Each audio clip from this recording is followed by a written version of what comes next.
Last lecture पर हम लोग इकोसिस्टम में काफ़ी इम्पोर्टेंट टॉपिक डिस्कस कर लिए थे। टाइप ऑफ इकोसिस्टम, एक्वाटिक और टेरेस्ट्रियल, यूनिट ऑफ इकोसिस्टम, और इसके अलावा पॉन्ड इकोसिस्टम भी डिटेल में हो गया था। सबसे इम्पोर्टेंट टॉपिक तो प्रोडक्टिविटी थी, जिसको हम लोगों ने ढंग से पढ़ लिया, प्राइमरी और सेकेंडरी प्रोडक्टिविटी। ये भी इम्पोर्टेंट टॉपिक है, डिकम्पोजिशन, जिसके स्टेप्स एग्जाम में पूछे जा रहे हैं। और आज हम लोग पढ़ेंगे एनर्जी फ्लो।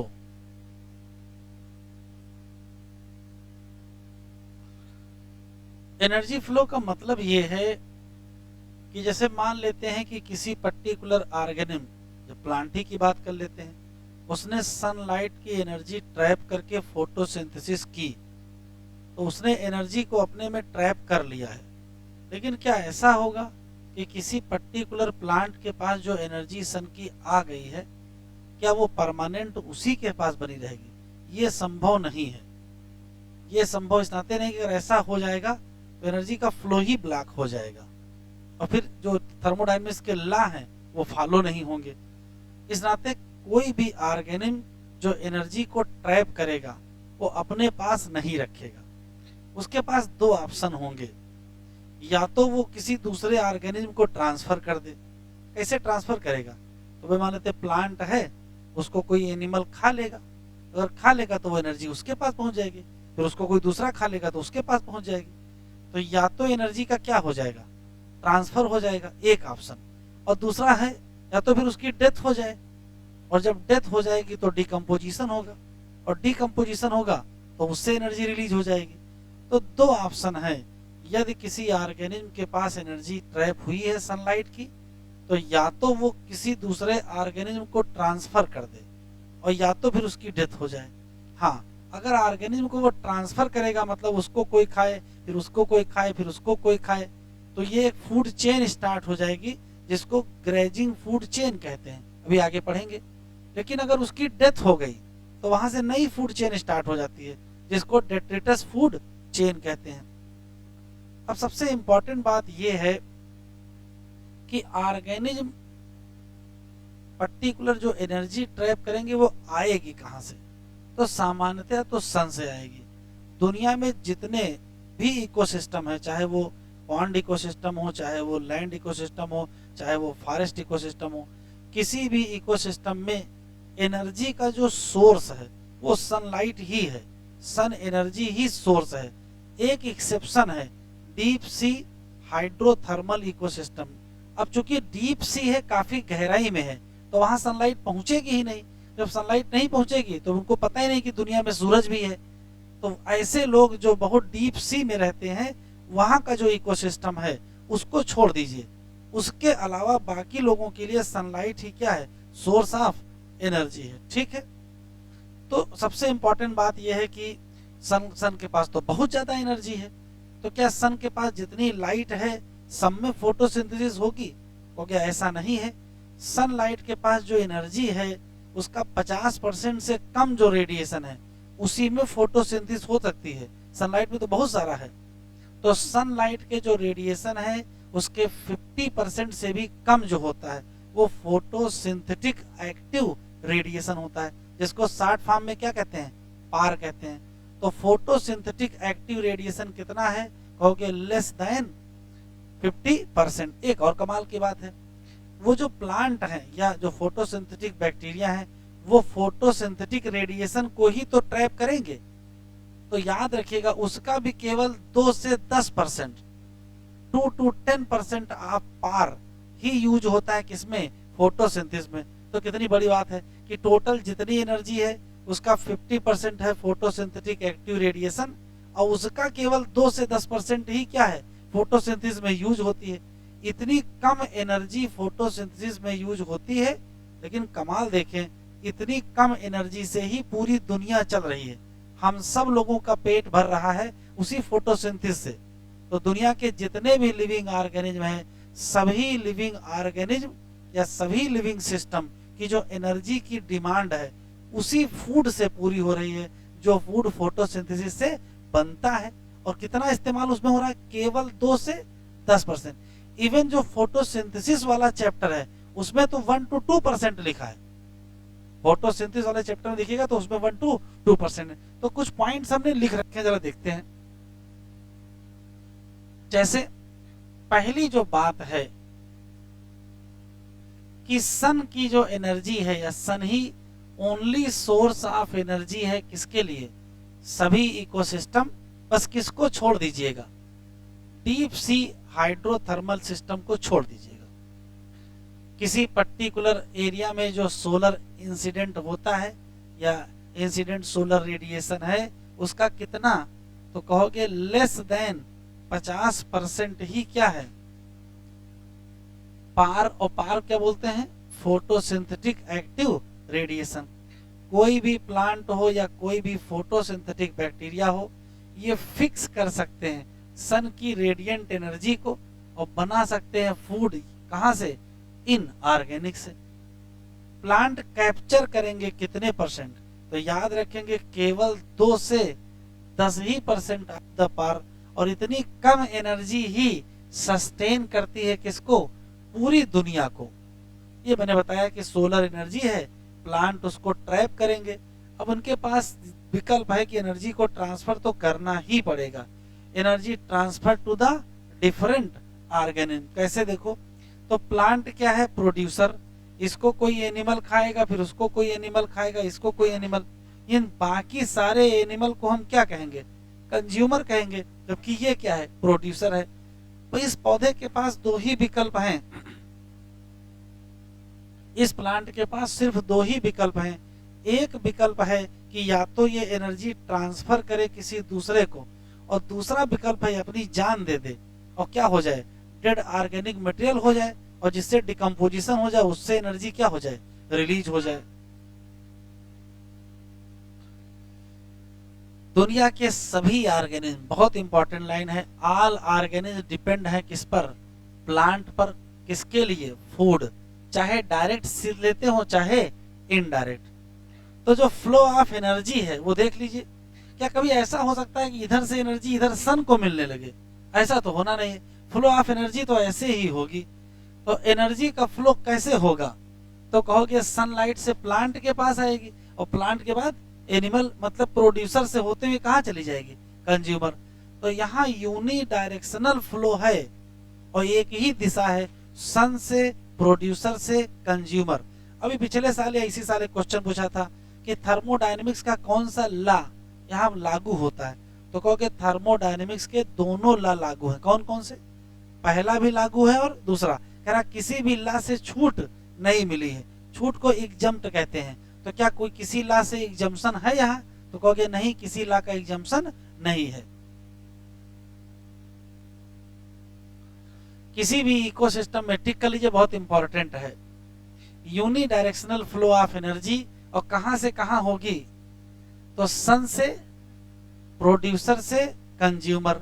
और ये किसको किसको फॉलो करेंगे, तो पहले लॉ को भी, और कोई एग्जम्पशन नहीं है। किसी भी इकोसिस्टम की खास बात है कि कांस्टेंट सप्लाई करनी पड़ेगी किसकी, energy, constant need of energy. क्यों, क्योंकि कुछ ना कुछ मॉलिक्यूल बनने होते हैं, क्योंकि नेचर का एक सिस्टम है, जो इकोसिस्टम है वो डिस्टर्ब होता रहता है। तो उस डिस्टर्बेंस को सही करने के लिए कोई ना कोई मॉलिक्यूल चाहिए, और उसको बनाने के लिए एनर्जी चाहिए। तो constant need of energy, synthesis of molecule required to counter act increasing disorder lines, मतलब डिस्टर्बेंस जो हो रहे हैं, जैसे आर्डर में होना मतलब सही होना, और डिसऑर्डर मतलब गड़बड़ होना। तो नेचर के ये है कि जो इकोसिस्टम है वो डिस्टर्ब होता रहता है, लेकिन वो डिस्टर्ब ना हो, वो आर्डर में बना रहे, उसके लिए हमको क्या चाहिए, मॉलिक्यूल। और मॉलिक्यूल कहां से बनेंगे, एनर्जी के इस्तेमाल से। 3 बहुत इंपॉर्टेंट चीजें हैं। किसी भी इकोसिस्टम में जो एनर्जी का फ्लो है वो कहां से कहां चलता है, तो कहोगे सन से प्रोड्यूसर और प्रोड्यूसर से कंज्यूमर।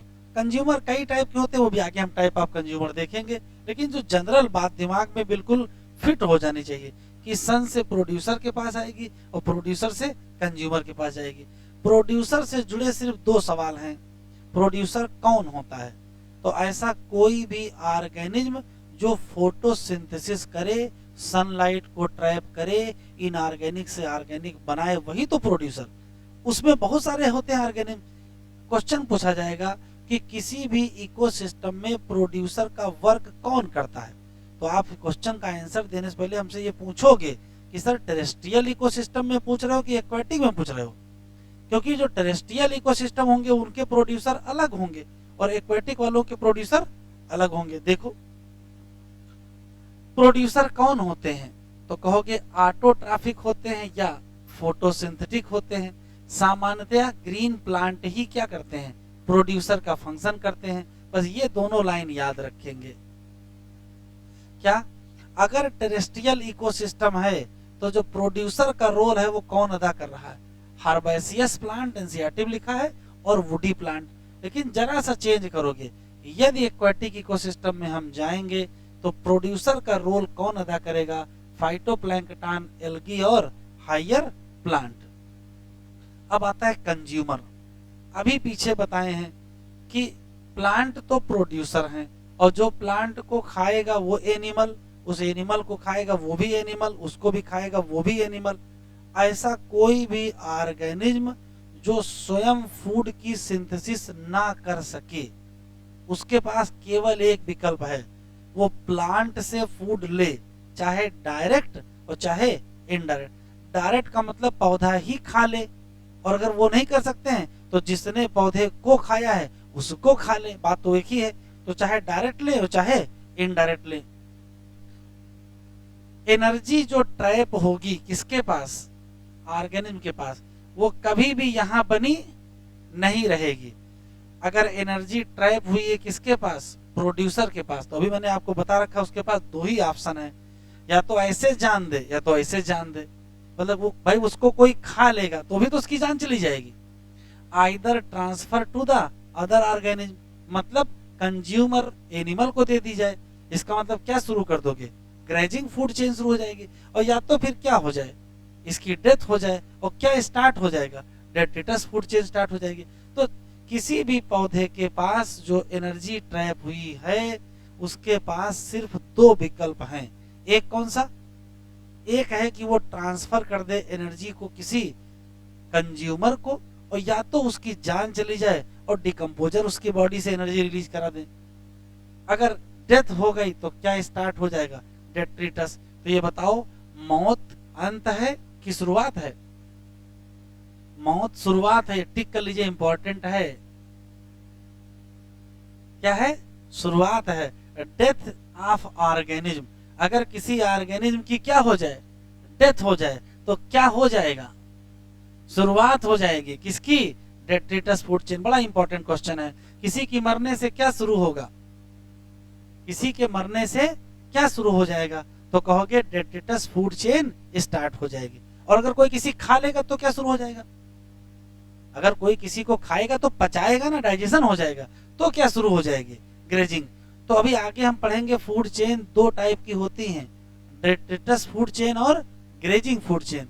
डेट्रिटस फूड चेन वो होती है जो किसी ऑर्गेनिज्म के डेथ से शुरू होती है, चाहे वो प्रोड्यूसर मर जाए और चाहे कोई कंज्यूमर मर जाए, बस क्या शुरू हो जाएगी, डेट्रिटस फूड चेन। हाँ, अगर किसी ने किसी को खाया है और डाइजेशन हुआ है तो क्या शुरू हो जाएगी, तो ग्रेजिंग फूड स्टार्ट हो जाएगी। बड़ा इंपॉर्टेंट कॉन्सेप्ट था ये, जरा इसको देख लो, आपके ज्यादातर क्वेश्चन यही सही होंगे।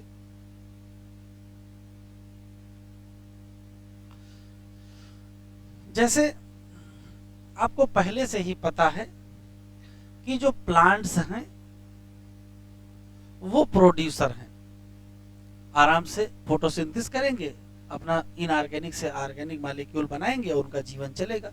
उसमें से कुछ वो स्वयं इस्तेमाल कर लेंगे, जो रेस्पिरेटरी लॉस होगी, लेकिन काफी ऑर्गेनिक मटेरियल उनके पास बचा रहेगा। फिर देखो क्या होगा, आएंगे कंज्यूमर, ये कोई एक एनिमल होगा जो इस पर्टिकुलर प्लांट को ईट करेगा, खा लेगा, तो इससे एनर्जी किसके पास पहुंच जाएगी, कंज्यूमर के पास पहुंच जाएगी। अच्छा, इस एनिमल को कोई दूसरा एनिमल खा लेगा तो एनर्जी फिर यहां से यहां पहुंच जाएगी, इसको कोई तीसरा एनिमल खा लेगा तो एनर्जी यहाँ से यहाँ पहुंच जाएगी। तो ध्यान से सुनेंगे, चाहे ये एनिमल हो, चाहे ये एनिमल हो, और चाहे ये एनिमल हो, ये सब के सब क्या कहे जाएंगे, ये सब के सब कंज्यूमर कहे जाएंगे। और ये सब के सब क्या होंगे, हेटेरोट्रॉफिक एनिमल होंगे। बस वो कंज्यूमर एनिमल जो सीधे किससे फूड ले ले, प्लांट से, उसका नाम प्राइमरी कंज्यूमर। और जो प्राइमरी कंज्यूमर से ले ले, सेकेंडरी कंज्यूमर। और जो सेकेंडरी कंज्यूमर से ले ले, वो टर्सरी कंज्यूमर। तो कंज्यूमर कौन से, तो कंज्यूमर हो गए 3 टाइप के। ऐसा कंज्यूमर जो सीधे प्रोड्यूसर से एनर्जी ले, प्राइमरी कंज्यूमर, या फूड ले, जो प्राइमरी कंज्यूमर से फूड ले वो सेकेंडरी कंज्यूमर, और जो सेकेंडरी कंज्यूमर से ले वो क्या हो जाएगा, टर्सरी कंज्यूमर। एक और खास बात बहुत बढ़िया है, प्राइमरी कंज्यूमर चूंकि पौधे से सीधे ले रहे हैं तो प्राइमरी कंज्यूमर को क्या कहा जाएगा, हर्बीवोरस कहा जाएगा। लेकिन चाहे ये एनिमल हो, चाहे ये एनिमल हो, चाहे सेकेंडरी कंज्यूमर हो, चाहे टर्सरी कंज्यूमर हो, दोनों क्या कहोगे, कार्निवोरस। अब जब कार्निवोरस 2 हैं, अब जब कार्निवोरस 2 हैं तो ये फिर क्या होगा, प्राइमरी कार्निवोरस, और ये क्या होगा, सेकेंडरी कार्निवोरस। और जो सेकेंडरी कार्निवोरस है इसी को कहते हैं क्या, टॉप कार्निवोरस। इस टाइप के जितने सवाल होंगे वो सिर्फ इसी फ्लो से आपके सही होंगे। एग्जामिनर करेगा, कोई किसी ऑर्गेनिज्म का नाम दे देगा और आपसे पूछेगा जरा बताओ ये क्या है। तो अगर प्लांट का नाम होगा तो आप आसानी से बता दोगे कि ये प्रोड्यूसर है, इसमें कोई डाउट नहीं। एनिमल के नाम में फंस जाओगे, एनिमल के नाम में आपको बताना पड़ेगा कि ये प्राइमरी कंज्यूमर है, कि ये सेकेंडरी कंज्यूमर है, कि ये टर्सरी कंज्यूमर है। जैसे हमने यहाँ कुछ चेन लिख रखी है, देखो जरा, ये सब एनसीईआरटी में दिए हुए हैं। जैसे मान लेते हैं ग्रास को काऊ ने खाया, काऊ को वुल्फ ने खा लिया, और वुल्फ को लायन ने खा लिया, तो बताओ कौन क्या है। तो ये तो प्रोड्यूसर हो गया, ये क्या है, प्रोड्यूसर हो गया। ये क्या है, प्राइमरी कंज्यूमर। ये क्या है, सेकेंडरी कंज्यूमर। और ये क्या है, और टर्सरी कंज्यूमर को ही क्या कहते हो, क्या कहते हो, टॉप कार्निवोरस। अच्छा, अगर ग्रास को इंसेक्ट ने खाया, और इंसेक्ट को फ्रॉग ने खाया, और फ्रॉग को स्नेक ने खाया, तो इस तो पहले से ही ये क्या है, ये तो प्राइमरी, ये तो प्रोड्यूसर है, इसमें कोई दिक्कत नहीं। प्रोड्यूसर को हो या प्राइमरी प्रोड्यूसर भी कह सकते, कोई समस्या नहीं है। ये क्या है, प्राइमरी कंज्यूमर। ये क्या है, सेकेंडरी कंज्यूमर। और ये क्या है, टर्सरी कंज्यूमर। अब ध्यान सुनिए, अगर इस स्नेक को बर्ड खा ले, अगर इस स्नेक को, ऐसा भी तो हो सकता है ना, नहीं हो सकता है, इस स्नेक को अगर बर्ड खा ले तो फिर ये क्या हो जाएगा, ये क्वाटरनरी कंज्यूमर, और तब ये टॉप कार्निवोरस हो जाएगा, वरना यही टॉप कार्निवोरस है। चेन जहां रुकेगी वहीं देखेंगे। अच्छा, इसमें देखो, फाइटोप्लैंक्टन है, फाइटोप्लैंक्टन तो प्रोड्यूसर है, इनको खा लिया जू प्लैंक्टन, प्राइमरी कंज्यूमर है, और इनको खा लिया फिश, सेकेंडरी कंज्यूमर है, और इनको खा लिया बर्ड, टर्सरी कंज्यूमर है। अब देखिए हर चेन में, चाहे ये चेन देखो, चाहे ये चेन देखो, चाहे इस चेन देखो, हर चेन में टॉप कार्निवोरस चेंज हो रहा है। यहाँ टॉप कार्निवोरस, यहाँ टॉप कार्निवोरस, और यहाँ टॉप कार्निवोरस। अभी देखो इसी को, बर्ड को उठा करके हम बना देंगे प्राइमरी कंज्यूमर। मान लेते हैं बर्ड क्या खाने लगे, किसी पर्टिकुलर प्लांट के सीड खाने लगे, अब क्या होगा, तो जैसे ही सीड खाएगी बर्ड को हम क्या मान लेंगे, प्राइमरी कंज्यूमर। तो जब कभी एग्जामिनर एनिमल का नाम दे करके पूछेगा कि ये प्राइमरी कंज्यूमर है कि सेकेंडरी कंज्यूमर है कि टर्सरी कंज्यूमर है, तो वो 3-4 नाम और जरूर देगा, क्योंकि जब तक हम 3-4 नाम और नहीं देखेंगे तब तक हम आइडिया लगा ही नहीं पाएंगे। जैसे अगले बर्ड दे दे, अब बर्ड तो प्राइमरी भी है, बर्ड कहीं सेकेंडरी भी है। भाई मान लेते हैं बर्ड ने सीधे क्या किया, जू प्लैंक्टन को खा लिया, तो यहां नहीं आ जाएगी अभी बर्ड। तो अब बर्ड तो कहीं प्राइमरी है, कहीं सेकेंडरी है, कहीं टर्सरी है, और कहीं टॉप है। तो ऐसे नहीं देगा, अगर एग्जामिनर को पूछना होगा तो कम से कम वो 3-4 नाम देगा। जैसे ही वो 3-4 नाम देगा तो आपका पहला काम होगा कि उसको आप इस चेन में लाओगे। जैसे चेन में लाओगे वैसे आपको पता चल जाएगा। जैसे मान लेते हैं उसने ये दे दिया, अब ग्रास भी है, काऊ भी है, वुल्फ भी है, लायन भी है। अब ऐसे केस में आपसे पूछ रहा बताओ वुल्फ क्या होगा। अभी चूंकि हमने चेन लिख रखी तो आसान लग रहा है। अब ये चार नाम आपको मिल जाए, ग्रास मिल जाए, काऊ मिल जाए, वुल्फ मिल जाए, लायन मिल जाए, और पूछे बताओ वुल्फ कौन से लेवल पे है। तो देखो अब ऐसा तो है नहीं कि शेर घास खाने लगेगा, शेर घास तो खाने नहीं लगेगा, और ना वुल्फ घास खाने लगेगा, तो कौन किसको खाएगा। अब काऊ ही घास खाएगी, ऐसा भी तो नहीं है कि हाँ वुल्फ उधर लिख दो लायन इधर लिख दो, कर सकते हो कि वुल्फ ने लायन का शिकार कर दिया, ऐसा भी नहीं होने वाला है। तो कुछ तो दिमाग लगाओगे ना एग्जाम में।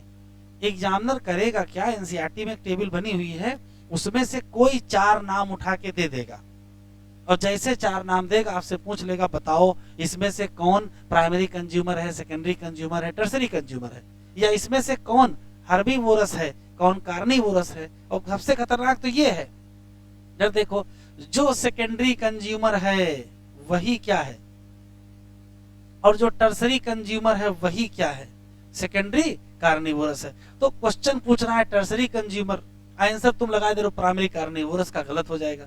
तो जो सेकेंडरी कंज्यूमर है वही क्या है, प्राइमरी कार्निवोरस। तो बताओ इसमें प्राइमरी कार्निवोरस कौन है इस चेन में, इस चेन में प्राइमरी कार्निवोरस कौन है, और इस चेन में, और इस चेन में, बस इसे लगाना होगा एग्जाम। अच्छा इस चेन में सेकेंडरी कार्निवोरस, यही सेकेंडरी कार्निवोरस पूछे चाहे टर्सरी कंज्यूमर पूछे, बात तो एक ही है। समय इस नाते दे रहा हूं कि सारे क्वेश्चन यहीं से निकलने वाले हैं। आपको ये चेन लिखना अगर आपको आता होगा तो आप क्वेश्चन पक्का लगा ले जाओ। क्या देखा है, प्लांट तो प्रोड्यूसर है, इसको किसी एनिमल ने खाया, उसको किसी एनिमल ने खाया, उसको किसी एनिमल ने खाया, सारे एनिमल क्या कहे जाएंगे, कंज्यूमर। सारे एनिमल क्या होंगे, हेट्रोट्रॉफिक। बस फर्क क्या होगा, ये प्राइमरी कंज्यूमर, ये सेकेंडरी कंज्यूमर, ये टर्सरी कंज्यूमर।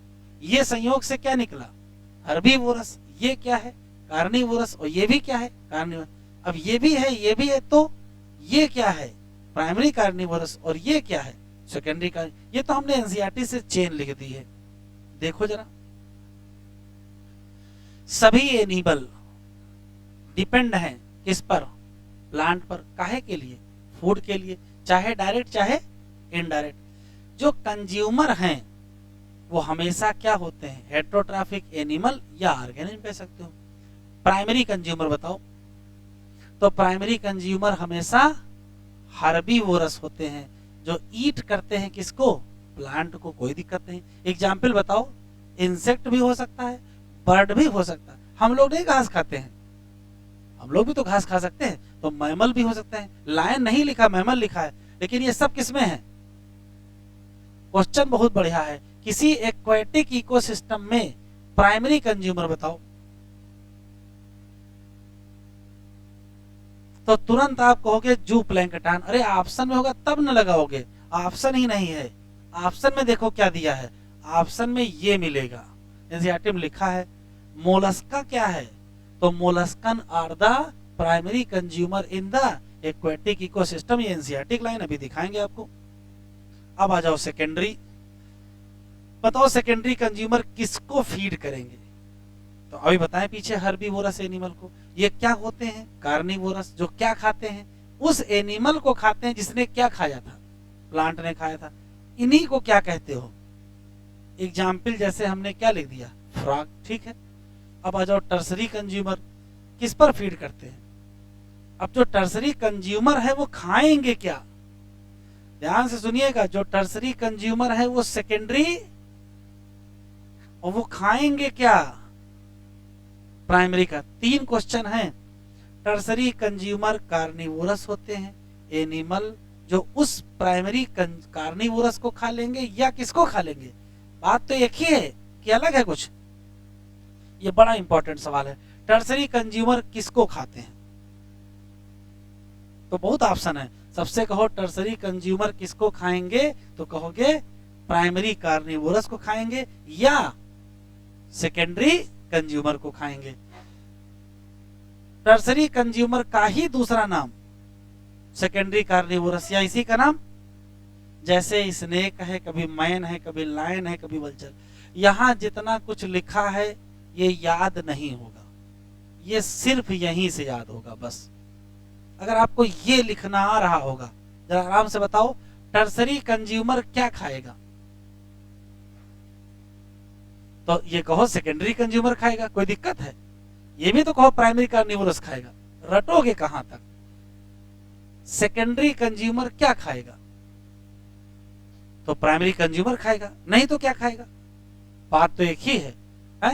बताओ ये किसको फूड देगा? सेकेंडरी कंज्यूमर को। सेकेंडरी कंज्यूमर ना मिले तो क्या कहोगे? Primary carnivorous. तो कौन किसको फूड देगा, कौन किससे लेगा? बस ऐसे पूछेगा, आराम से बताइएगा। प्राइमरी कार्निवोरस किसको देगा, किससे लेगा?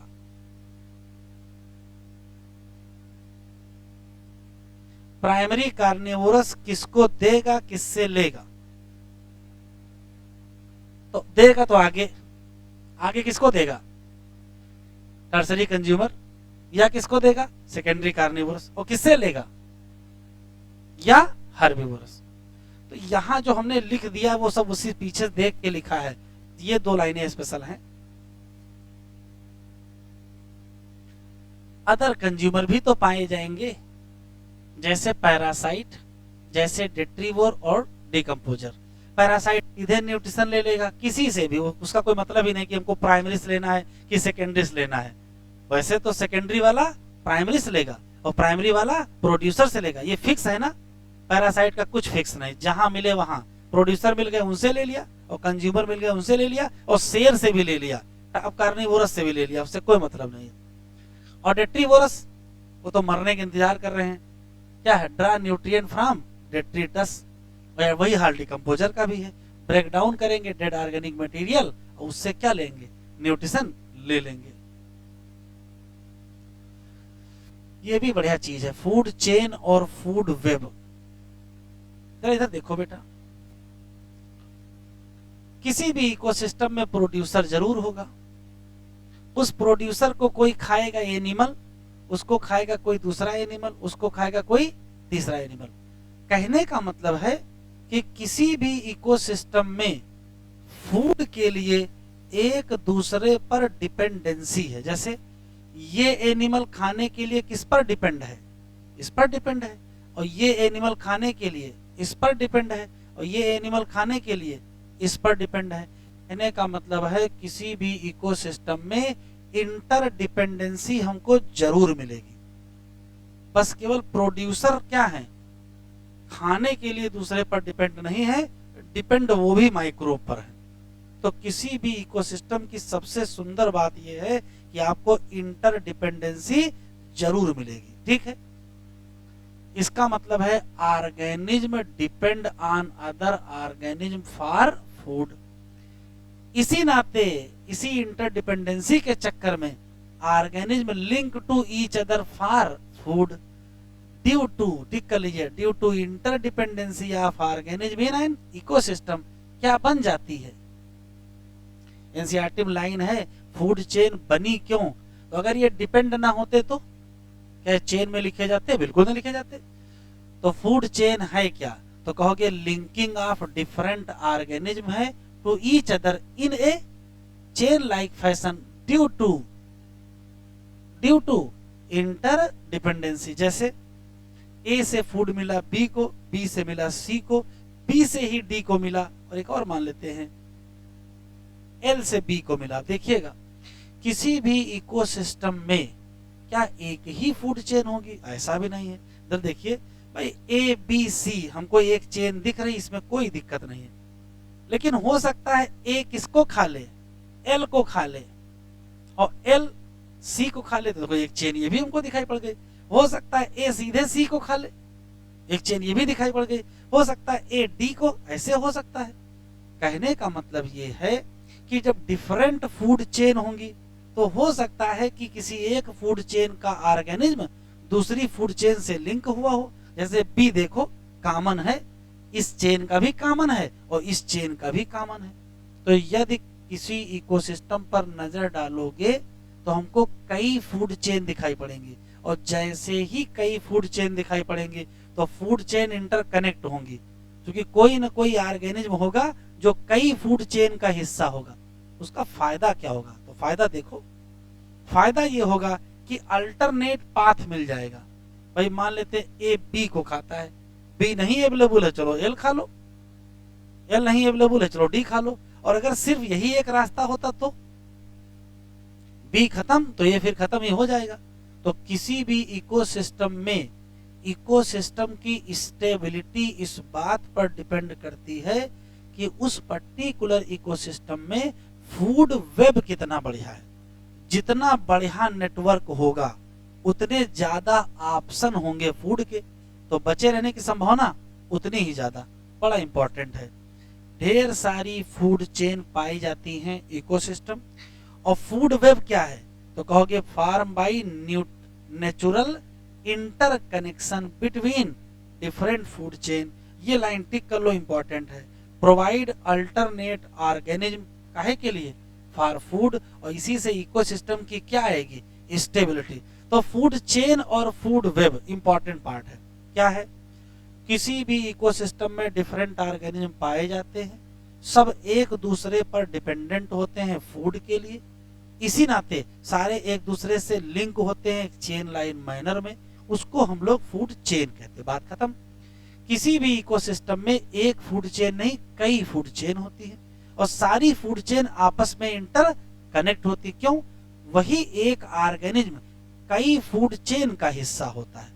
जितने ज्यादा फूड चेन आपस में जुड़ेंगी वो बनाएंगे फूड वेब, और जितने बढ़िया फूड वेब होगा उतना बढ़िया इकोसिस्टम स्टेबल होगा। तो ये अच्छे क्वेश्चन एग्जाम में आ सकते हैं। एनसीईआरटी में ऐसे लिखा नहीं है टाइप ऑफ फूड चेन, अभी पीछे बताए हैं कितने टाइप की फूड चेन। बातचीत ना करो, रुक जाओ। एनसीईआरटी में टाइप ऑफ फूड चेन नहीं बताया है, लेकिन उनके बारे में लिखा है, तो हमने कहा पॉइंट ही लिख देते हैं।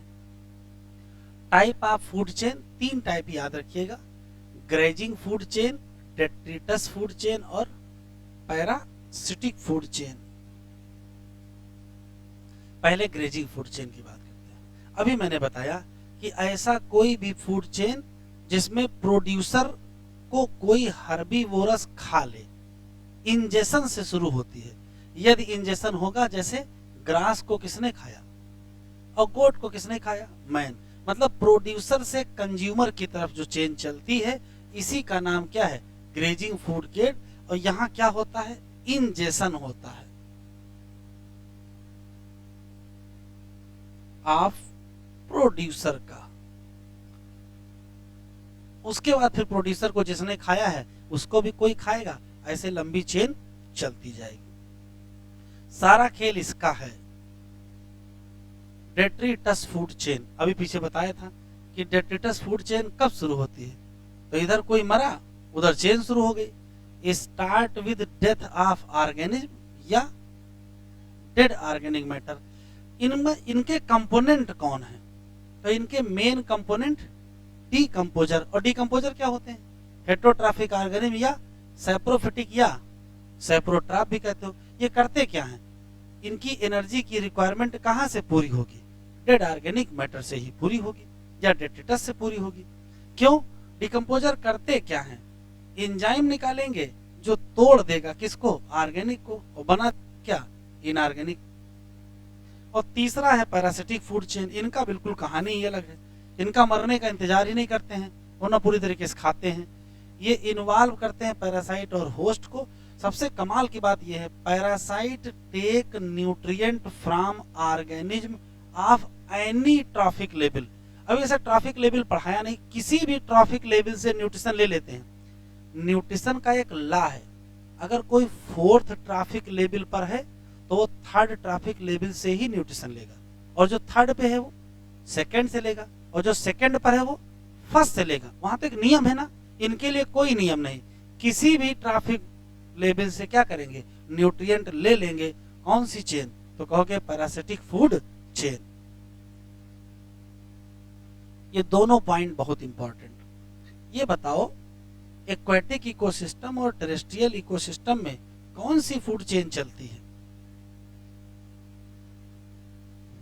तो ध्यान से सुनेंगे, चाहे टेरेस्ट्रियल इकोसिस्टम हो चाहे एक्वेटिक इकोसिस्टम हो, दोनों में दोनों चलती हैं।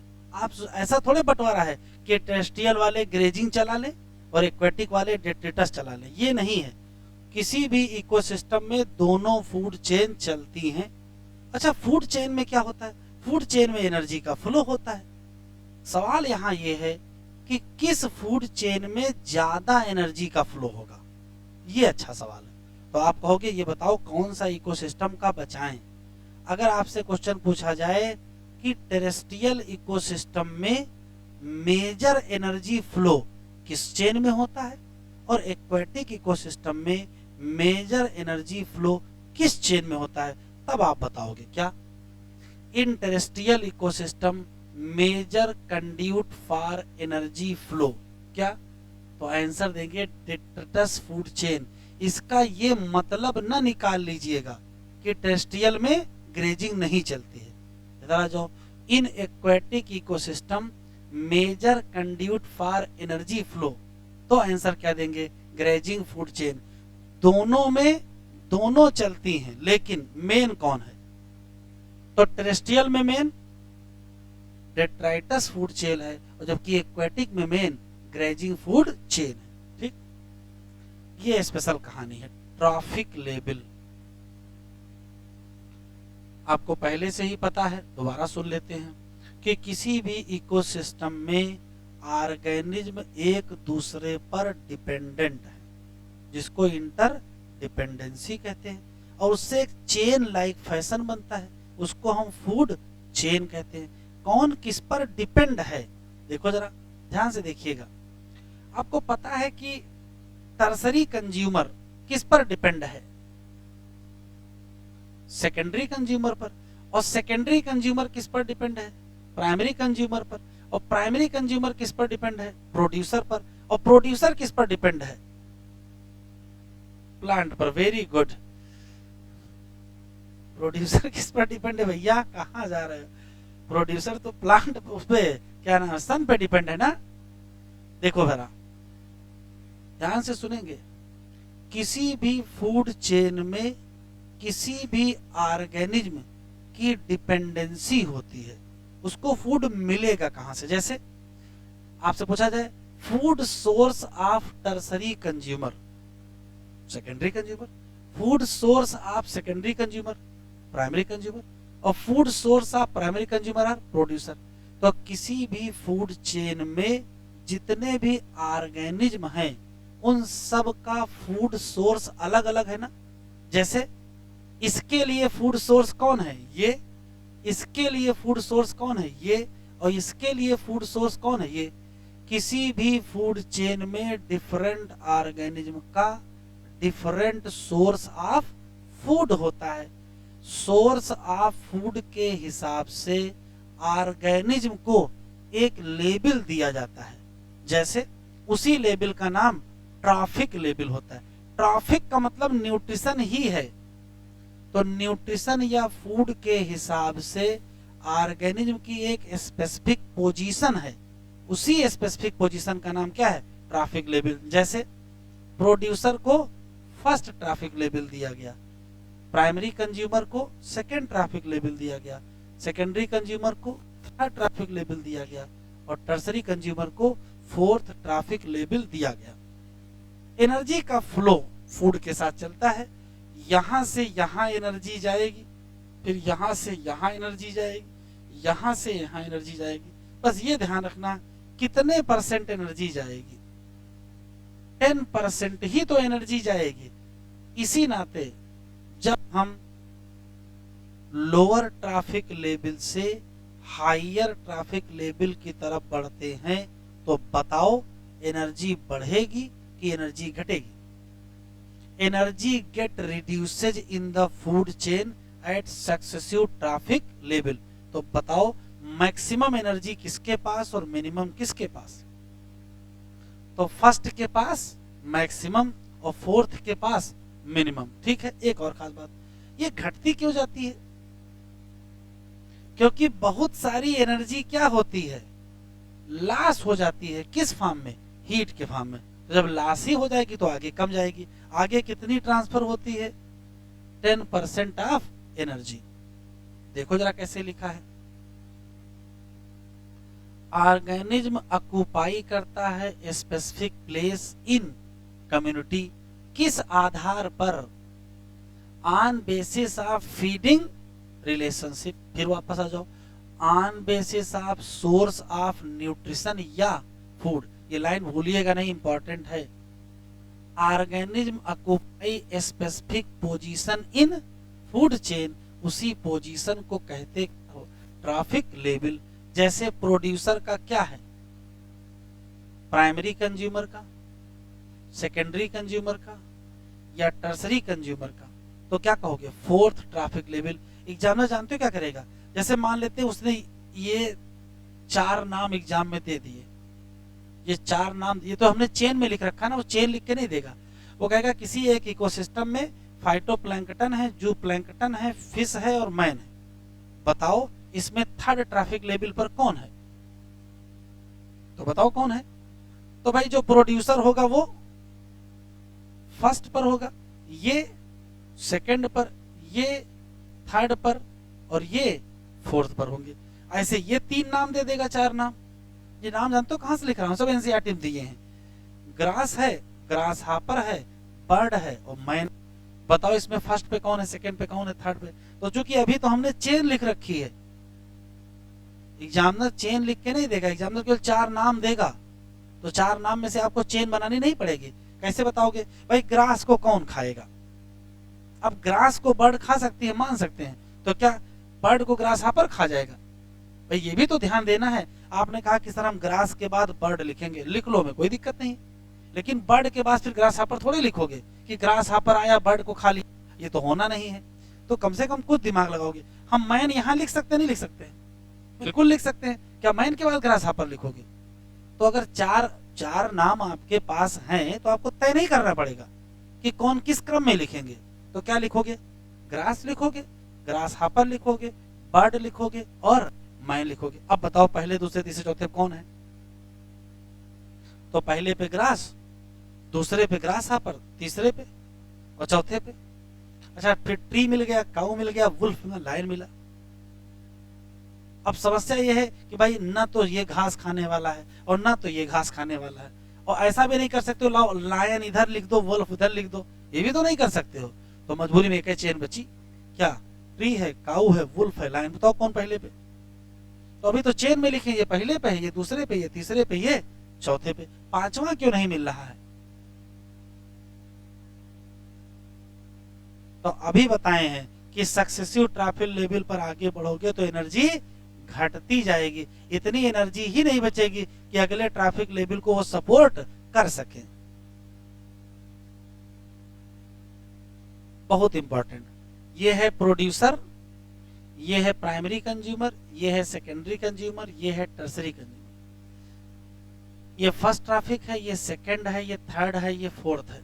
यदि इसके पास 100 किलो कैलोरी एनर्जी है तो 10% यहाँ जाएगी तो 10 किलो कैलोरी एनर्जी, 10% जाएगी 1 किलो कैलोरी एनर्जी, यहाँ 0.1। अब आगे कितना हो जाएगा, और कम हो जाएगा, तो आगे सपोर्ट नहीं कर पाएगा।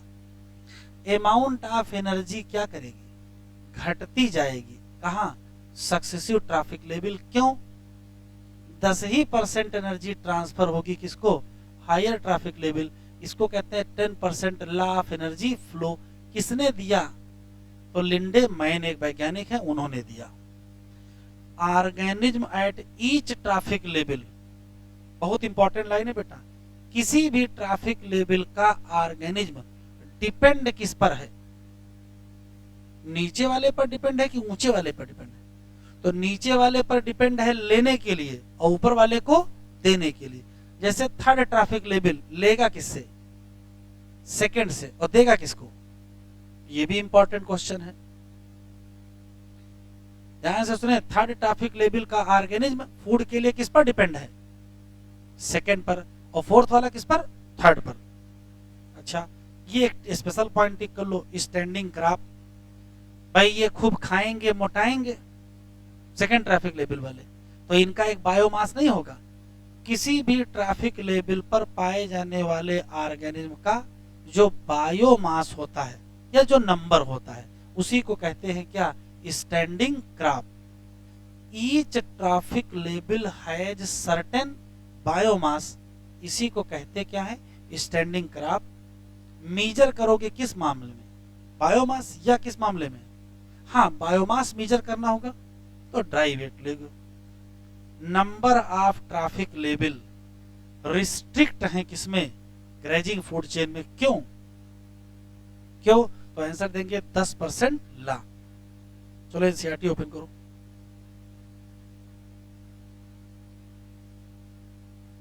यहां से शुरू करो,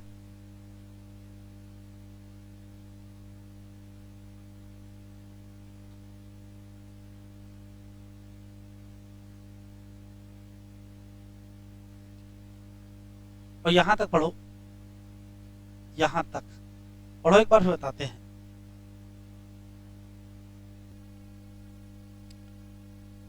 चलो देखो एनसीईआरटी में क्या क्या लिखा है, इतना 4 पन्ना लिख डाले हैं।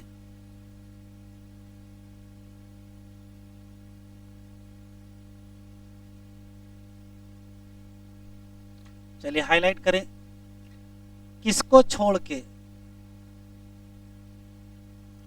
Deep sea hydro thermal ecosystem को छोड़ के सन क्या है, ओनली सोर्स है।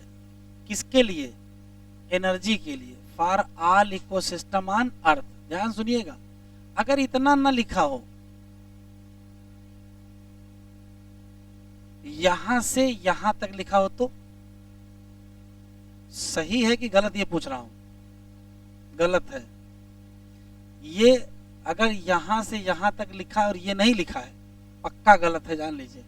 सन is the only source of all ecosystem, except, except भी तो लिखा होना चाहिए। जितना इंसिडेंट है रेडिएशन का, उसका कितने परसेंट, हाँ सब क्वेश्चन ही बताए दे रहा हूं, लेस देन 50% क्या है, पार है। प्लांट हो या फोटोसिंथेटिक बैक्टीरिया मतलब ऑटोट्रॉफिक, ये फिक्स कर लेंगे सन की रेडिएंट एनर्जी को और क्या बना लेंगे, फूड। कहां से बनाएंगे, इनऑर्गेनिक।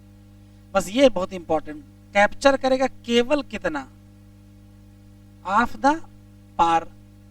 इतनी छोटी एनर्जी ही सस्टेन, बेटा बातचीत ना करो, सस्टेन करेगी एंटायर लिविंग वर्ल्ड।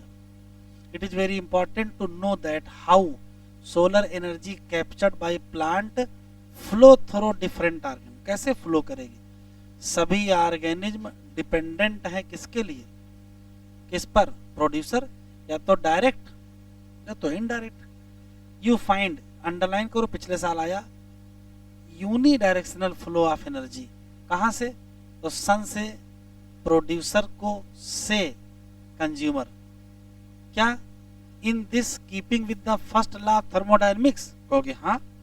दूसरा, इकोसिस्टम को छूट नहीं मिली है, किससे, तो ना फर्स्ट से छूट है ना सेकंड से छूट है। They need constant supply of energy to synthesize क्या, molecule they require to counter act universal tendency toward the increasing disorder line. हमेशा टेंडेंसी है नेचर की कि चीजें डिस्टर्ब होंगी, उसको सही करने के लिए। The green plant in ecosystem को क्या कहोगे, बस टेरेस्ट्रियल इकोसिस्टम है तो प्रोड्यूसर कौन,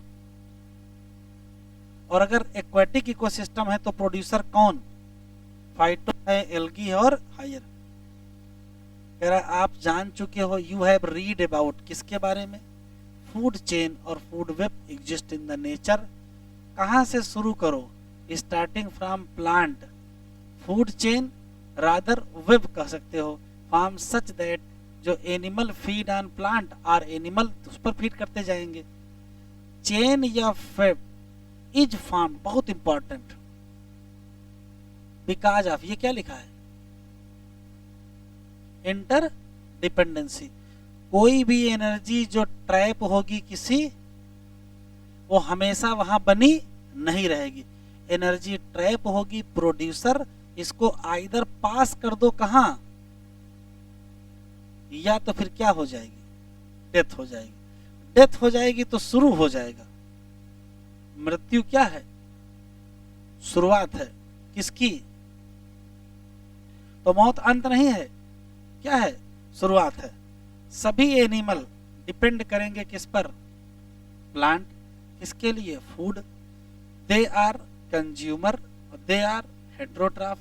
अगर ये फीड कर दें प्रोड्यूसर को, प्लांट को, तो इनका नाम क्या रखोगे। और अगर animal eat other animal, in turn eat other plant, जिसने प्लांट को खाया हो, तो उसका नाम क्या रखोगे, सेकेंडरी कंज्यूमर। ऐसे बढ़ाते जाओगे। जो प्राइमरी कंज्यूमर है वो क्या होते हैं, और कॉमन हर्बीवोरस कौन है, तो ये 3 नाम लिखे एनसीईआरटी में, बस कहां कहां।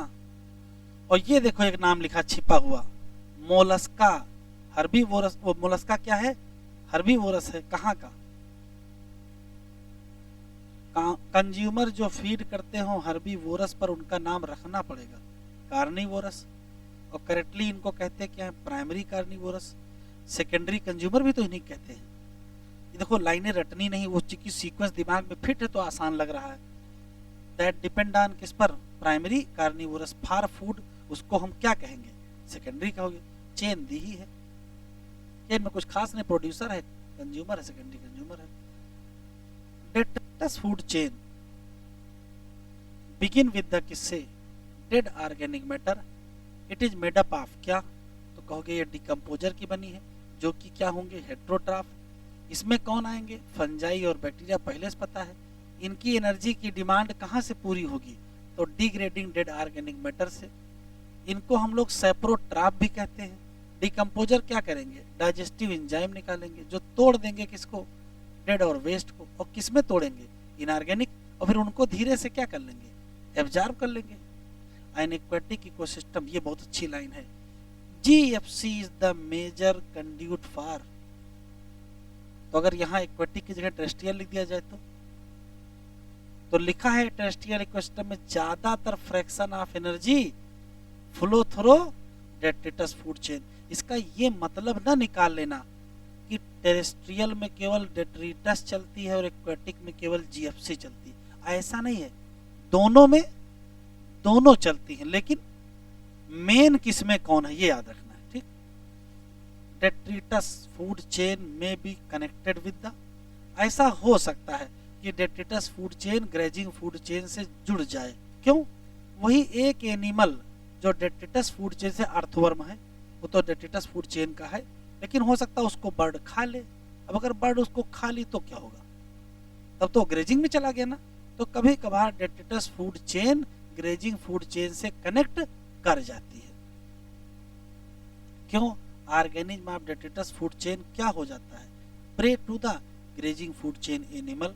कुछ एनिमल जैसे काकरोच है, क्रो है, ये लोग क्या है, ओमनीवोरस हैं। नेचुरल इंटर कनेक्शन होता है किसका, फूड चेन का, और तब बनता क्या है, फूड वेब बनता है। कह रहा ह्यूमन को किस में रखोगे, तो अभी बताया ह्यूमन किस में रखेंगे, अन्य कह गिन रहे हो, है नहीं इतने सिलेबस में से, टेंशन न लो। Organism occupy place in the natural surrounding या कम्युनिटी अकॉर्डिंग टू, क्या लिखा है, ये लाइन टिक कर लो, इस आधार पर कि सोर्स ऑफ फूड क्या है।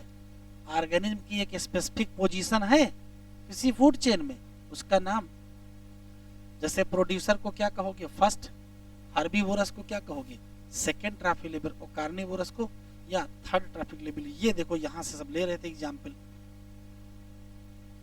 Producer, primary, secondary, tertiary. इधर देखो प्रोड्यूसर है तो फर्स्ट है, ये सेकंड है, ये थर्ड है, ये फोर्थ है, ये प्लांट है, ये हर्बीवोर, ये कार्निवोर, ये टॉप कार्निवोर।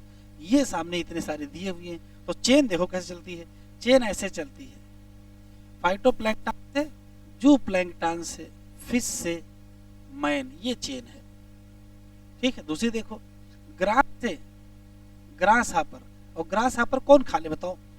अब ग्रास हापर को हम फिश में थोड़े पहुंचा देंगे, ग्रास हापर फिश, तो ग्रास हापर वाली चेन कहाँ जाएगी, बर्ड में जाएगी, और बर्ड को कौन खा लेगा, बैन खा सकता है भाई, लायन भी खा सकता है, कोई बड़ी बात नहीं है।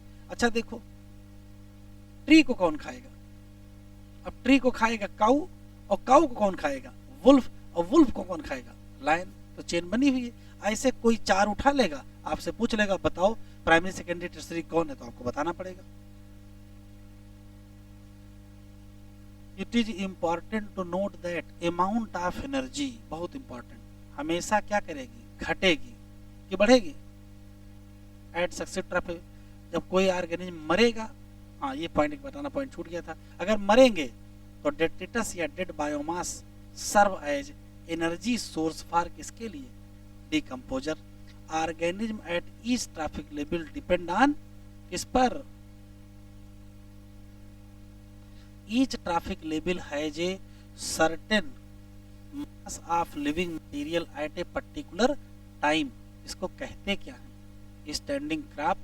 स्टैंडिंग क्रॉप मेजर्ड एज क्या?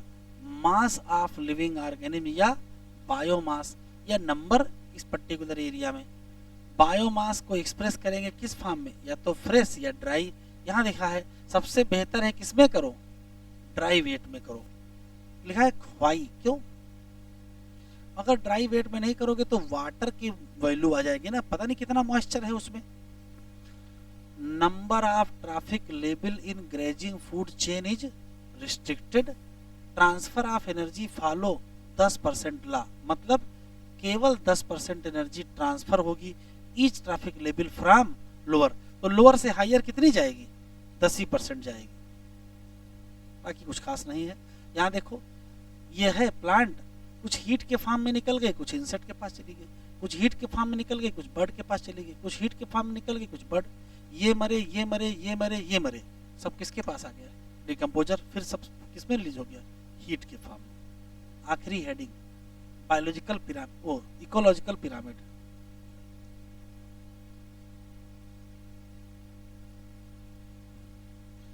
देखो इकोलॉजिकल पिरामिड में लिखा बहुत है लेकिन ज्यादा लिखना नहीं है, लिमिटेड चीज आपको पता होनी चाहिए। पहला सवाल है कि इकोलॉजिकल पिरामिड है क्या? तो किसी भी पर्टिकुलर इकोसिस्टम में जो फूड चेन है उसमें जो ट्रैफिक लेवल है उसमें डिफरेंट ऑर्गेनिज्म है, तो डिफरेंट ऑर्गेनिज्म के रिलेशनशिप को रिप्रेजेंट करता है। ये क्या रिप्रेजेंट करता है? Relationship of different organism of क्या? Trophic level in a ecosystem.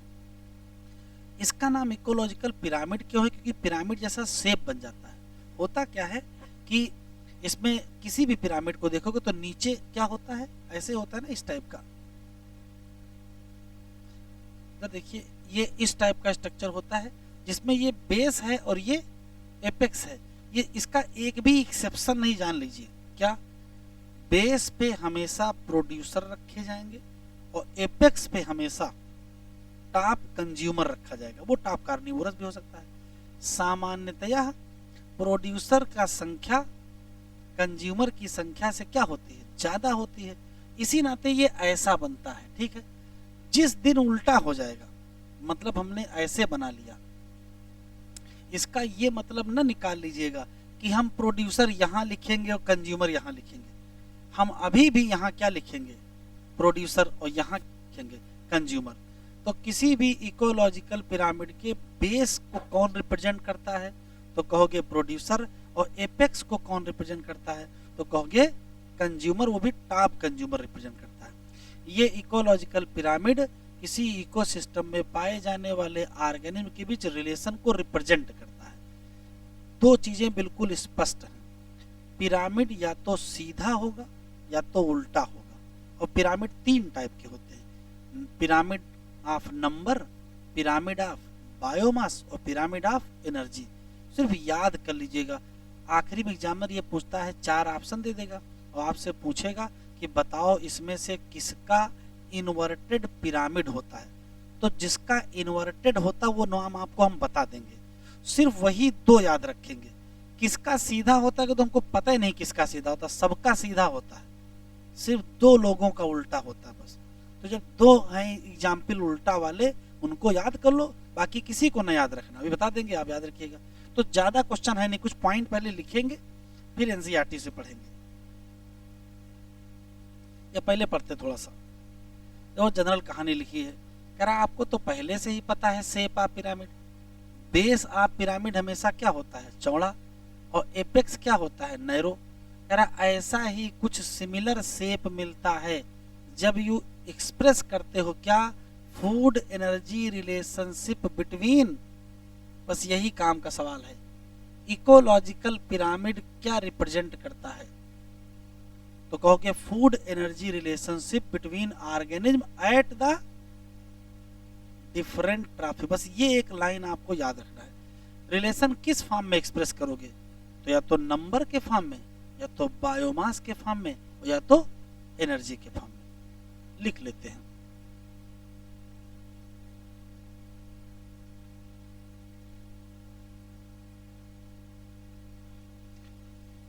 Ecological pyramid,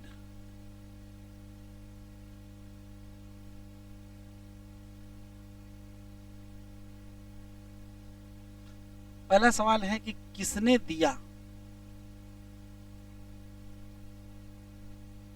बताओ भाई, तो नाम इंपॉर्टेंट है। ये है चार्ल्स एल्टन।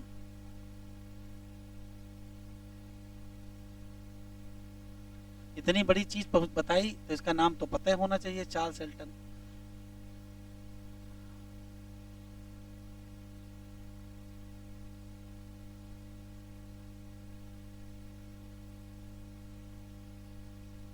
इकोलॉजिकल पिरामिड है क्या, तो कहोगे ये एक्सप्रेशन है।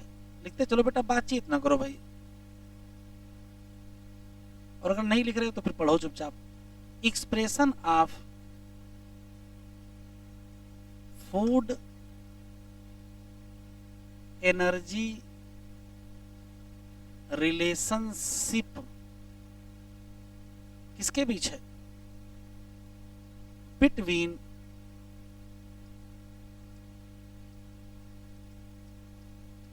डिफरेंट ऑर्गेनिज्म, और वो भी कहां, एट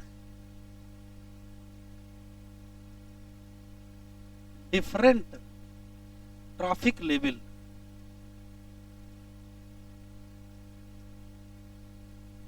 ठीक है। एक्सप्रेस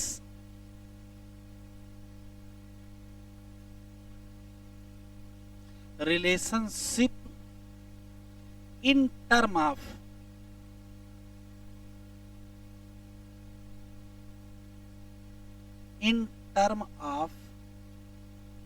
क्या, या तो नंबर, या तो बायोमास, और या तो एनर्जी। किसी भी इकोलॉजिकल पिरामिड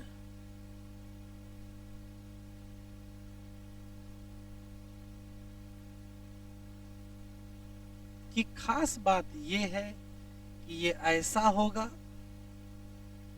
और इसका बेस जो है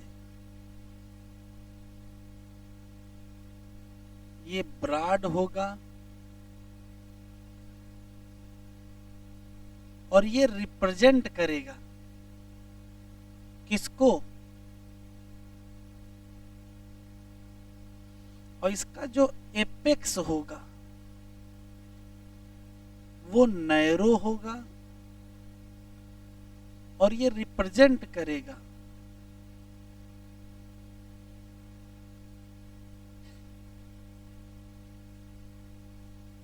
टॉप कंज्यूमर। बीच में कौन होंगे, तो भाई ये क्या है, प्रोड्यूसर। ये क्या है, प्राइमरी कंज्यूमर। ये क्या है, और ये क्या है, टर्सरी कंज्यूमर।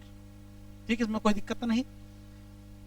कोई भी पिरामिड में सामान्यतः प्रोड्यूसर का नंबर, प्रोड्यूसर का बायोमास और प्रोड्यूसर की एनर्जी टॉप कंज्यूमर से ज्यादा होती है, इसी नाते पिरामिड अपराइट होते हैं।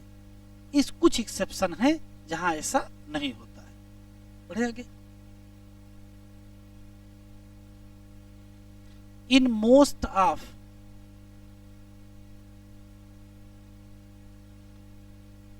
पिरामिड क्या होते हैं, नंबर, यहां मोस्ट लिखा बेटा, आल नहीं लिखा, आल लिखेंगे तो गलत हो जाएगा ना। इन मोस्ट ऑफ पिरामिड नंबर या बायोमास या एनर्जी क्या होता है, ऑफ प्रोड्यूसर मोर देन किससे, कंज्यूमर। और अगर ऐसा होगा तो मोस्ट ऑफ पिरामिड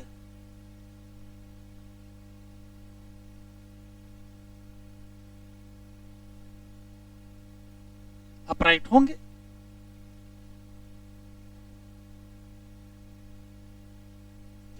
क्या हो गया, तो उल्टा लिख गया पिरामिड। अच्छा, लिखते कुछ और है, लिखता कुछ और है। एक और चीज देखो, इन सम पिरामिड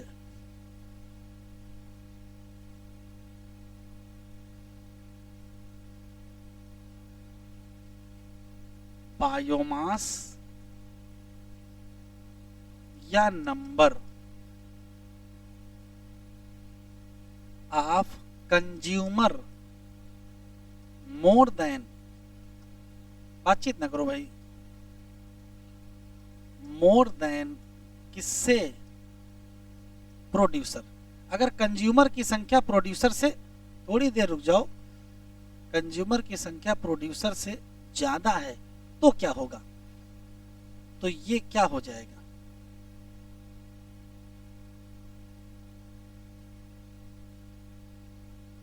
आपको ऐसा तो नहीं लग रहा है कि सर एनर्जी लिखना भूल गए हैं।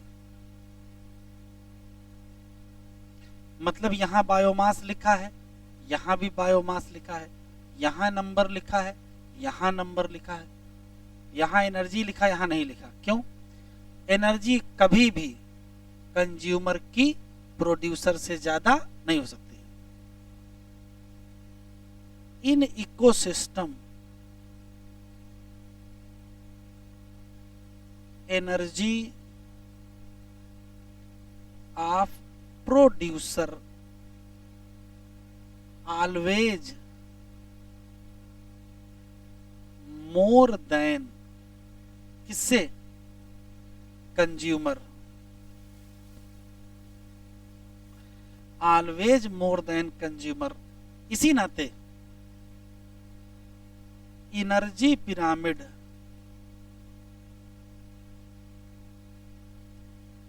क्या होगा, ऑलवेज अपराइट। अच्छा, किसी भी इकोसिस्टम में सब क्वेश्चन ही क्वेश्चन हैं। अभी मैंने बताया बायोमास और नंबर कभी कंज्यूमर का ज्यादा हो सकता है, मतलब, और अगर ज्यादा नहीं होगा तो, कहने का मतलब किसी भी इकोसिस्टम में नंबर पिरामिड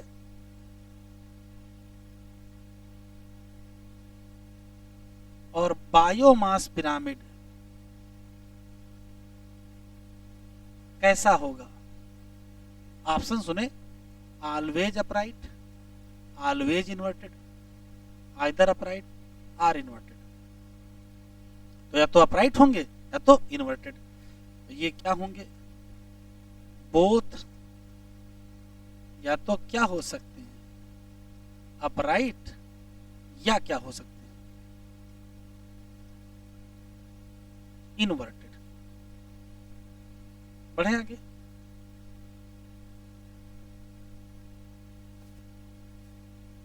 चलो लिखो काम की बात, all pyramid, all ecological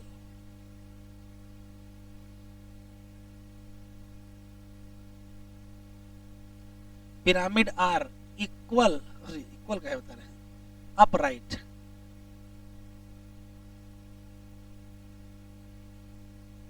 accept, बस एक्सेप्ट ना भूलिएगा, दो एक्सेप्ट हैं, बताओ पहला कौन सा लिख दें, बायोमास पिरामिड,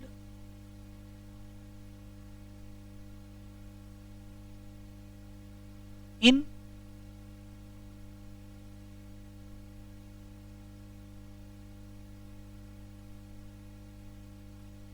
और दूसरा एक्सेप्शन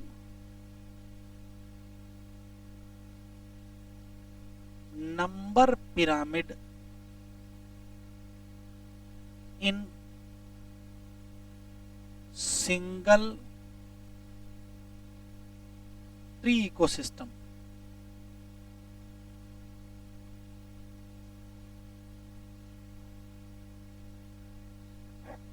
जरा बताओ आराम से, जो बताओगे लिखेंगे। टेरेस्ट्रियल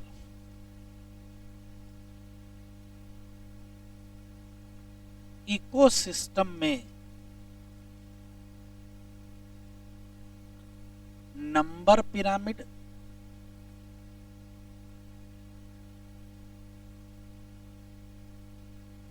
बायोमास पिरामिड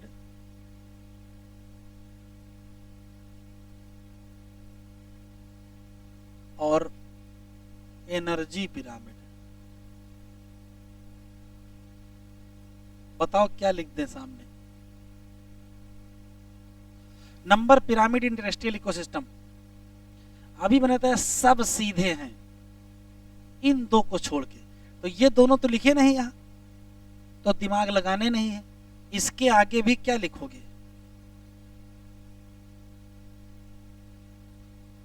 अपराइट, इसके आगे भी क्या लिखोगे, अपराइट, और इसके आगे भी क्या लिखोगे। पिरामिड का सवाल गलत नहीं होना चाहिए, क्या याद रखोगे, सभी पिरामिड सीधे होते हैं दो को छोड़ के, तो इन दो को छोड़ो बाकी सब जगह अपराइट लिखो।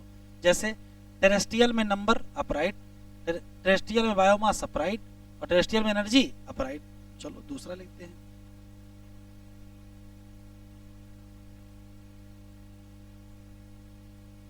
एक्वेटिक इकोसिस्टम, बताओ नंबर पिरामिड, बायोमास पिरामिड और एनर्जी पिरामिड। अभी बताया है कि बायोमास में किसका, एक्वेटिक, एक्वेटिक में बायोमास को छोड़ दीजिए, तो इसको लो पहले ही छोड़ देते हैं, ये क्या हो जाएगा,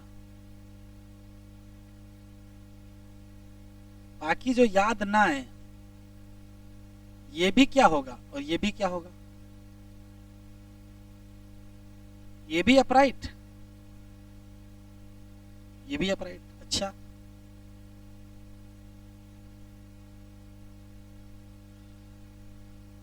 single tree ecosystem,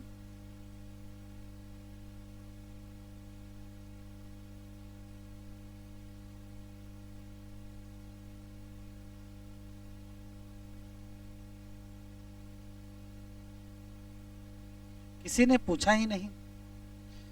aquatic biomass, aquatic ecosystem में बायोमास का इन्वर्टेड क्यों होता है।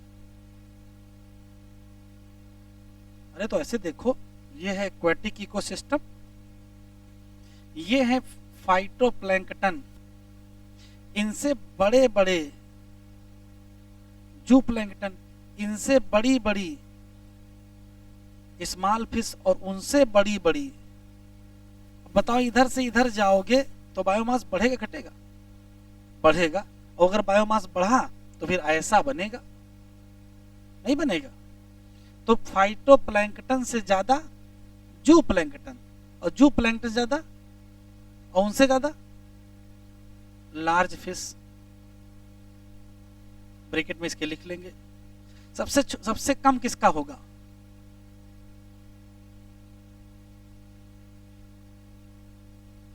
और उससे ज्यादा किसका होगा?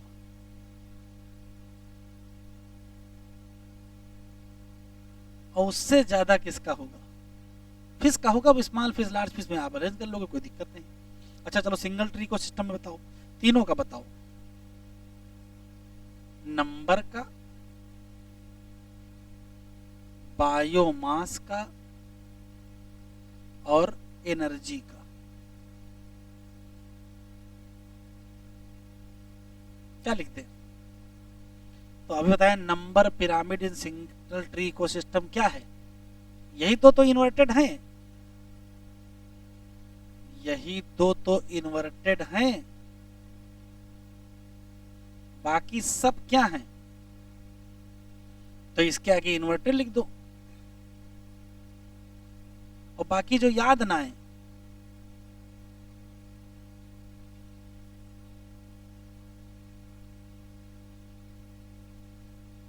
ये नहीं जानो कि सिंगल ट्री में इन्वर्टेड क्यों होता है। तो देखो, ये है एक बरगद का पेड़ और इस पे बहुत सारे कीड़े रह रहे हैं। प्रोड्यूसर की संख्या ज्यादा है कि कंज्यूमर की संख्या ज्यादा? स्पष्ट दिख रहा है कंज्यूमर की संख्या क्या है, ज्यादा है। अच्छा, इस बरगद के पेड़ पे बर्ड भी रह रही हैं। बर्ड की भी संख्या अगर पेड़ से देखोगे तो बर्ड भी ज्यादा होंगे। तो चूंकि पेड़ तो एक है, तो ये तो ऐसे ही बनेगा। ये तो अकेला पेड़ है ना। अब एक पेड़ पर बहुत सारे इंसेक्ट हैं, तो इन्वर्टेड पिरामिड नहीं हो जाएगा? बस ध्यान से सुनिएगा, यहां एक गलती हो जाएगी। अगर सिंगल ट्री इकोसिस्टम पर केवल ट्री और इंसेक्ट का नंबर देखा जाए 100% इन्वर्टेड, ट्री और बर्ड का नंबर देखा जाए 100% इन्वर्टेड, लेकिन इंसेक्ट और बर्ड का नंबर देख लिया, वह कहानी पलट जाएगी। देखो इधर देखो जरा, ये पेड़ है, इस पे पता नहीं कितने कीड़े हैं। बर्ड की संख्या तो कम होगी ना। ये है इंसेक्ट और ये है बर्ड और ये है एक पेड़। ये एक पेड़ है, ये इंसेक्ट है, ये बर्ड है। ये कौन सा शेप बन गया? इसको कौन सा शेप कहते हैं? Spindle shape. कौन सा शेप? Spindle shape. तो अगर तीनों को इकट्ठा ही ले लिया, पेड़ को ले लिया, इंसेक्ट को ले लिया और बर्ड को ले लिया और शेप पूछ लिया, तो क्या बताओगे?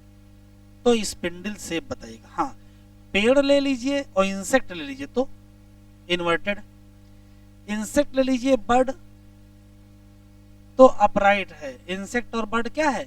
अपराइट है। हाँ, पेड़ और बर्ड ले लीजिए तो फिर इन्वर्टेड है।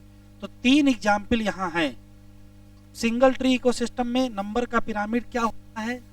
इन्वर्टेड होता है। कब?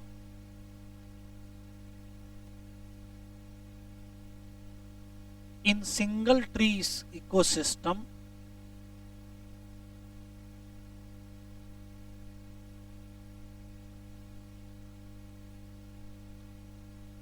Number pyramid inverted. इसमें कोई दिक्कत तो नहीं? इन्वर्टेड कब? बताओ कब कब इन्वर्टेड है? तो कहोगे जब ट्री एंड इंसेक्ट को देखोगे पक्का इन्वर्टेड मिलेगा। जब ट्री एंड बर्ड देखोगे तब भी इन्वर्टेड मिलेगा। लेकिन single tree ecosystem spindle shape हो जाएगा।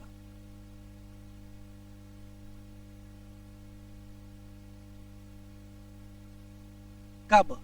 जब नंबर ले लोगे सबके, नंबर ऑफ ट्री, इंसेक्ट और क्या, बर्ड बनाना चाहोगे तो ये ऐसा बनेगा।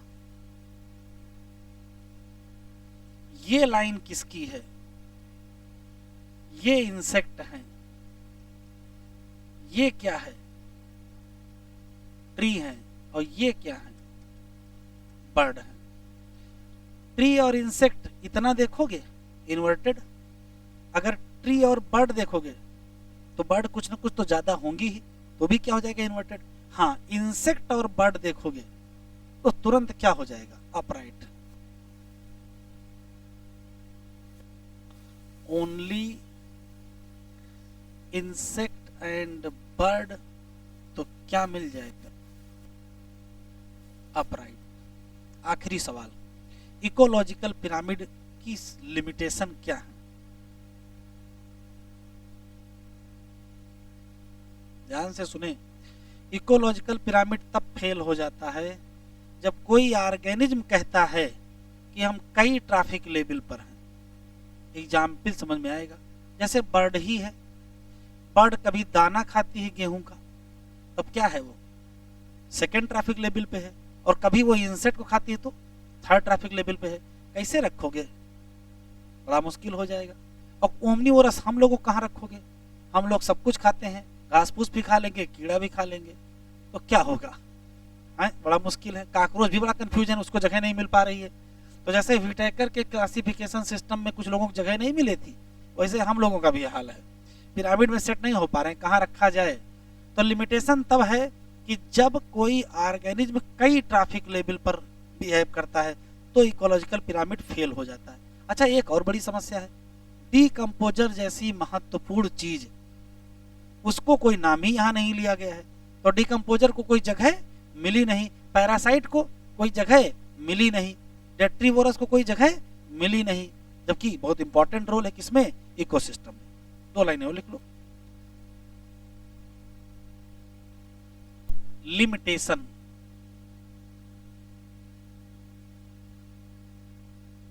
Of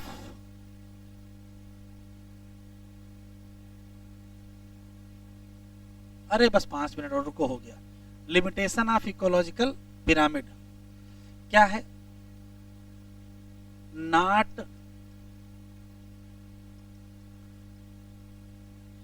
suitable for organism occupy many trophic लेबल। एग्जाम्पल से समझ में आएगा।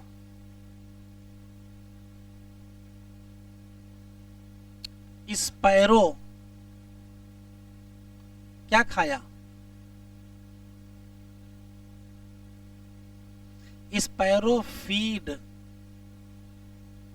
सीड, और स्पैरो फीड क्या, इंसेक्ट। बताओ स्पैरो क्या है, सेकेंडरी कंज्यूमर है कि टर्सरी कंज्यूमर है? तो अगर ये देखोगे तो प्राइमरी कंज्यूमर है, और अगर ये देखोगे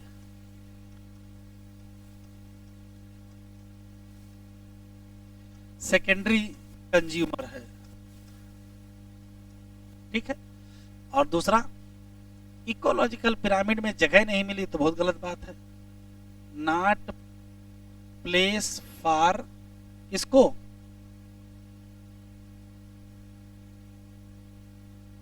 डीकम्पोजर्स। चलो पढ़ो, चलो आओ।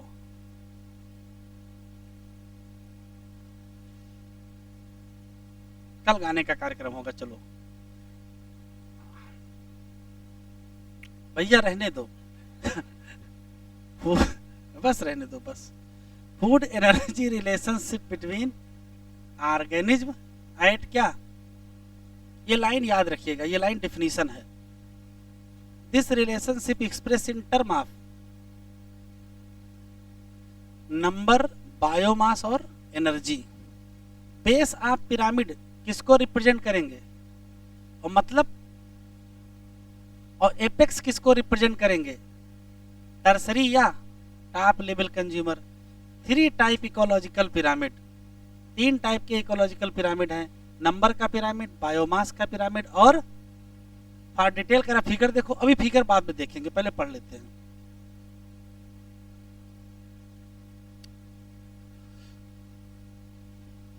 बीच में कुछ छूटा तो नहीं लिखा हुआ, कह रहा अगर कोई कैलकुलेशन कर लो किसका, एनर्जी के कंटेंट का या बायोमास का या नंबर। अरे बस 5 मिनट चुप रहो भैया, 5 मिनट रुक जाओ, वरना मान लेंगे खत्म हो गया है भाई।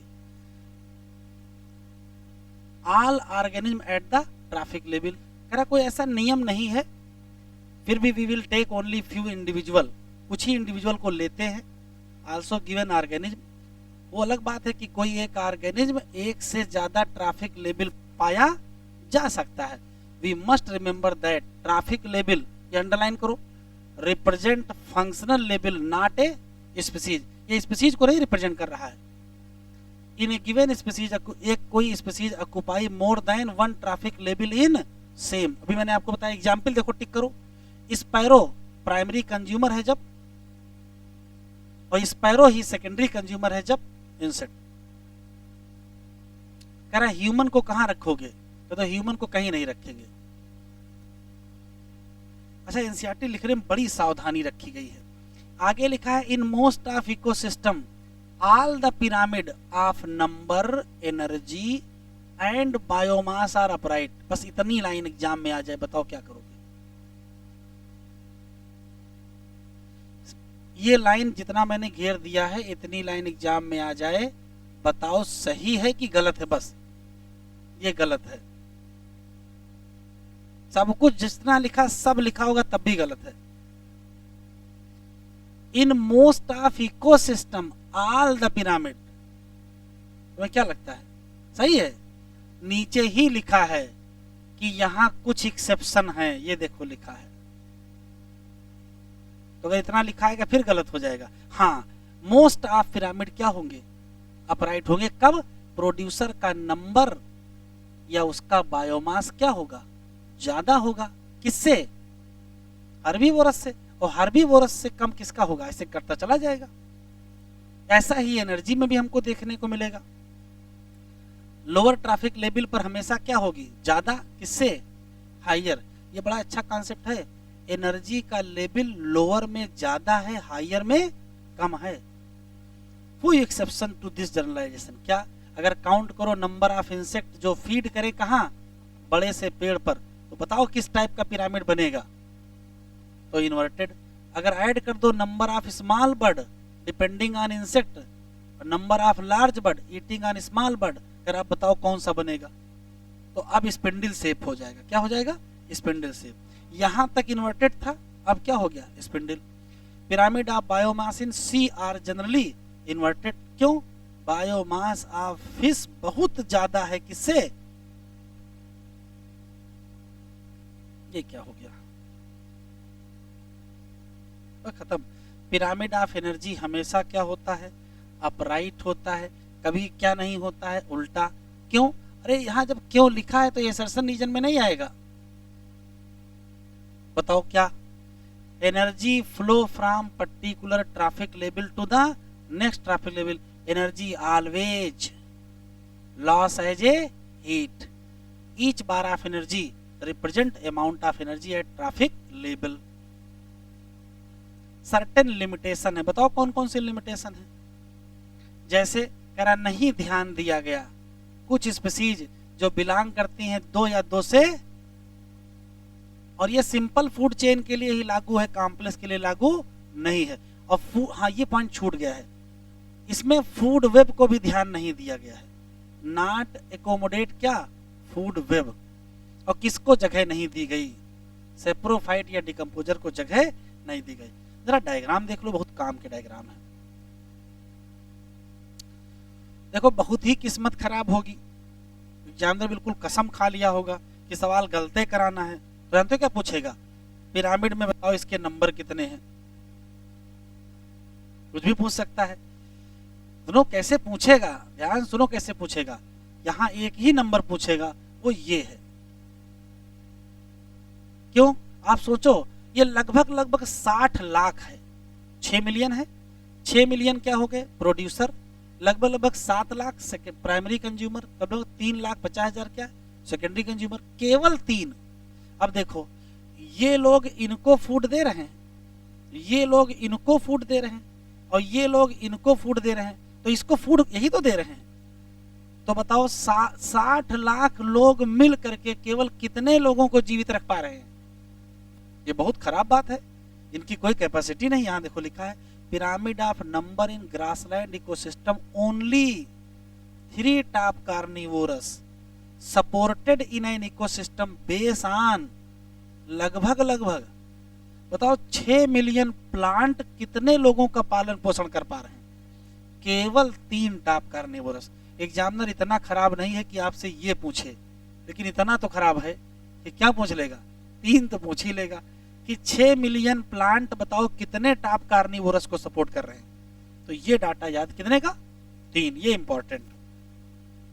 और देखो हमको अभी तक ये नहीं समझ में आया कि 1.5 को कैसे सपोर्ट करेंगे। तो क्या नंबर है तो 1.5 को सपोर्ट करना है? बायोमास है। कितने हैं? 809। फिर कितने? 37। मान लो किलो, मान लो बायोमास है तो किलो में ले लेते हैं। ये 809 किलो, ये 37 किलो, ये 11 किलो, ये 1.5 किलो, तो ये भी काफी कम सपोर्ट कर रहा है। Pyramid of biomass so sharp decrease, ये काम का क्वेश्चन है आपकी। आपको नहीं लग रहा बहुत ज्यादा घट गया, फिर बहुत ज्यादा घटा है, फिर बहुत ज्यादा घटा है? ये काम की चीज है। Sharp decrease in biomass higher trophic level, और ये तो बहुत ही स्पेशल है। देखो इन्वर्टेड पिरामिड ऑफ बायोमास, ये लाइन टिक कर लो, इतनी लाइन टिक कर लो। ये सच एग्जाम में आ सकती है। तो कैसे लिखा होगा? Small standing crop of phytoplankton support large standing crop of जूप्लैंक्टन। बताओ पिरामिड कैसा होगा? पिरामिड यहां देखो फाइटो कितने हैं? केवल 4। और जू कितने हैं? तो फिश आगे ज्यादा नहीं होंगे और वो और ज्यादा होंगे। ये क्या है? इन्वर्टेड पिरामिड किसका? तो ये लाइन एग्जाम में आ सकती है, याद रखिए, बहुत इंपॉर्टेंट है ये। अच्छा देखो यहां भी एक दिमाग लगा लिया एग्जामिनर ने, कितने कितने परसेंट बढ़ाते हो? यहां कितने जीरो हैं और यहां कितने जीरो हैं? ये बताओ कितने परसेंट है? बस निकाल के देखो, हमको जल्दी नहीं है। अरे निकालो तो, 10 नहीं है बस, अब निकालो। सुनो कितने परसेंट एनर्जी यहां आई? केवल 1% एनर्जी। तो क्वेश्चन ध्यान से सुनिएगा, एग्जामिनर अगर क्वेश्चन में सनलाइट की एनर्जी दिया है और आपसे टर्सरी कंज्यूमर की पूछ रहा है तो कैसे बताओगे? तो सबसे पहले 1% निकाल के यहां लिखोगे। 1% निकाल के यहां लिख लिया। अब उसके बाद 10% बढ़ाओ, कोई दिक्कत नहीं।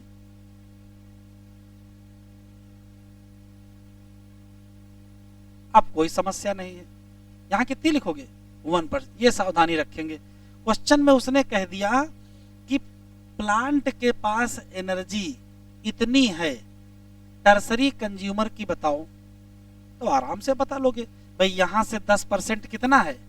इतना। यहां से 10% इतना, यहां से 10% इतना, इसमें कोई शक नहीं। क्वेश्चन में समस्या तो तब खड़ी होगी जब एग्जामिनर ये देगा। तो अगर सनलाइट से दे दिया तो पहले क्या करोगे? पहले 1% निकालोगे, किसको दोगे? प्रोड्यूसर को। उसके बाद 10% वाला कॉन्सेप्ट लगाओगे तो आपको आंसर मिल जाएगा। बस आज इतना ही, कल मिलते हैं।